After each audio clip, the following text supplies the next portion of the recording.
Movie की starting scene में हम एक साइंटिस्ट जो कि कहानी का मेन कैरेक्टर है उसे देखते हैं, जिसका नाम सेबास्टियन होता है। वो एक ऐसा साइंटिस्ट था जिसने इतने साल की मेहनत लगाकर एक ऐसी मेडिसिन इन्वेंट कर दी जिससे वो किसी भी लिविंग थिंग, जिनमें इंसान और जानवर इंक्लूड है, उन्हें गायब कर सकता था। लेकिन वो ऐसी मेडिसिन बनाने में कामयाब नहीं हुआ जिससे वो इनविजिबल थिंग्स यानी गायब हुई चीजों को वापस ला सके। और पिछले 1 साल से वो इस प्रोजेक्ट पर काफी वर्क कर रहा था जिससे वो मिसिंग हुई चीजों को वापस लाने में कामयाब हो जाए। वो इस पर काफी स्ट्रगल करता है और फाइनली उसकी मेहनत रंग ले आती है, यानी वो ऐसी मेडिसिन बनाने में कामयाब हो चुका था जो गायब हुई चीजों को वापस ला सके। असल में उसने गायब होने वाली मेडिसिन से बहुत सारे एनिमल्स को गायब किया हुआ था जिन्हें वो वापस लाना चाहता था। लेकिन अब जबकि वो इस मेडिसिन को बनाने में कामयाब हो गया था तो वो इस बात को अपने बाकी कोलीग साइंटिस्ट से शेयर करता है और उन्हें लैब में आने के लिए कहता है। लैब में एक गोरिल्ला था जिसे उन्होंने गायब किया हुआ था। वो लोग उसे काफी मेहनत लगाकर पहले तो बेहोश करते हैं और बाद में उसे बेड पर लेटाकर उसके हाथ पांव बांध दिए जाते हैं और वो उसमें वो मेडिसिन इंजेक्ट करते हैं जो कि सेबास्टियन ने बनाई थी गायब हुई चीजों को वापस लाने के लिए। और जब वो उसके अंदर वो मेडिसिन इंजेक्ट करते हैं तब उसे काफी डिफिकल्टी का सामना करना पड़ता है क्योंकि उसकी हार्ट बीट बढ़ जाती है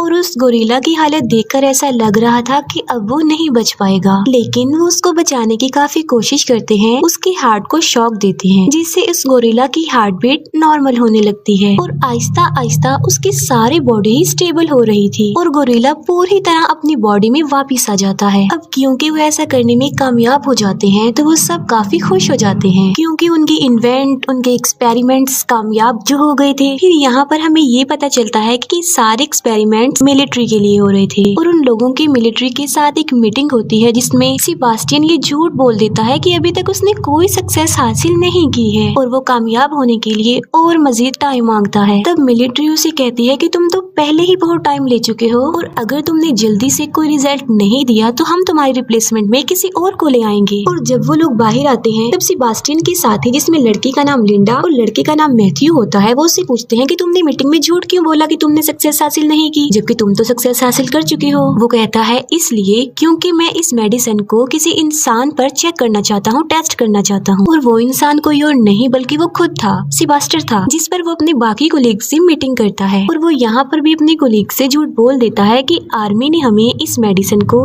इंसानों पर टेस्ट करने की परमिशन दे दी है जबकि ऐसा कुछ नहीं था और मैं इसे अपनी ही बॉडी पर टेस्ट करना चाहता हूँ। और लिंडा और मैथ्यू भी पेन होती है और आखिरकार वो गायब हो जाता है, लेकिन वो साथ साथ बेहोश भी हो जाता है और उसे वापस होश में आते आते तकरीबन 17 घंटे लग जाते हैं। और जब वो होश में आता है तब वो लाइट को बेयर नहीं कर पा रहा था और वो लाइट ऑफ करने के लिए कहता है। तब सारी लाइट्स ऑफ करवा दी जाती हैं। सेबास्टियन अब कम्प्लीटली गायब हो चुका था और उसकी बॉडी का टेस्ट किया जाता है, यानी उसकी बॉडी का चेकअप होता है जिसपे पता चलता है कि उसकी बॉडी बिल्कुल नॉर्मल है। आसपास जितनी भी गर्ल्स होती हैं वो खुद को सेफ महसूस नहीं कर रही थी बल्कि वो अनकंफर्टेबल फील कर रही थी क्योंकि उन्हें अपने आसपास सेबास्टियन की प्रेजेंस का एहसास हो रहा था। 3 दिन गुजर चुके थे और अब सेबास्टियन को विजिबल करने यानी वापस उसे उसकी बॉडी में लाने का टाइम हो चुका था और वो उसमें वो मेडिसिन इंजेक्ट करते हैं जिसे वापस लाया जा सकता हो। तब फिर से सेबास्टियन को पेन होती है और मुसीबत की बात ये होती है कि वो विजिबल भी नहीं हो पाता और उसकी हालत काफी नाजुक हो जाती है। वो अपनी मौत के बहुत करीब होता है।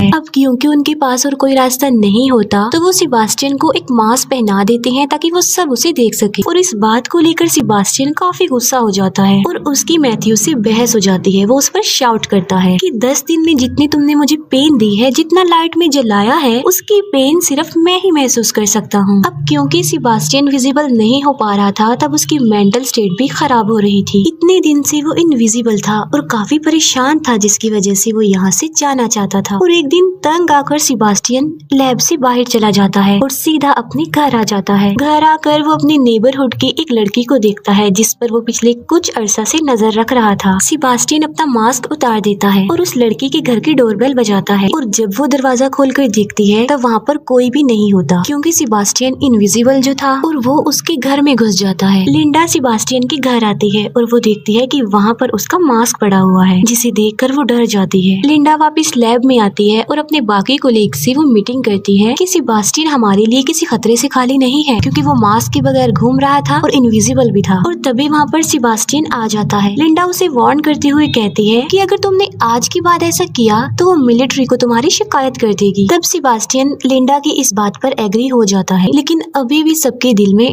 डर था, क्योंकि सेबास्टियन दिमागी तौर पर काफी अजीब था और वो ये डिसाइड करते हैं कि वो हर वक्त सेबास्टियन पर नजर रखेंगे।